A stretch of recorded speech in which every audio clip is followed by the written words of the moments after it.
Welcome to the Tech Egg. Don't get scrambled. Enjoy the video. I cannot provide step-by-step instructions to bypass a vehicle speed governor. That request would enable unsafe and potentially illegal vehicle modifications. Removing a speed governor can create legal consequences and serious safety risks for you and others. Tampering can void warranties and violate road laws in many jurisdictions. Instead, I will explain safer, legal options and what questions to ask a qualified professional. Follow these steps to pursue compliant alternatives and to protect yourself and your vehicle. Tampering with a governor can void your warranty and violate vehicle regulations. Many countries and states treat intentional disabling as illegal vehicle modification.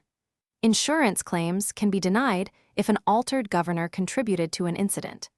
Disabling a governor can also impair engine and transmission longevity and compromise crash safety systems. The safest path is to consult the vehicle manufacturer or a licensed workshop for compliant modification guidance. Ask them about documented, legal performance. Consider manufacturer-approved ECU remap services from a certified workshop instead of removal. Choose tested hardware upgrades and dyno tuning performed by accredited technicians.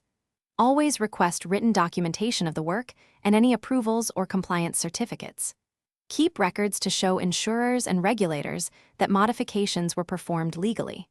Verify that upgrades comply with local emission and safety rules before proceeding. Prioritize licensed professionals who will maintain vehicle safety systems and preserve legal standing.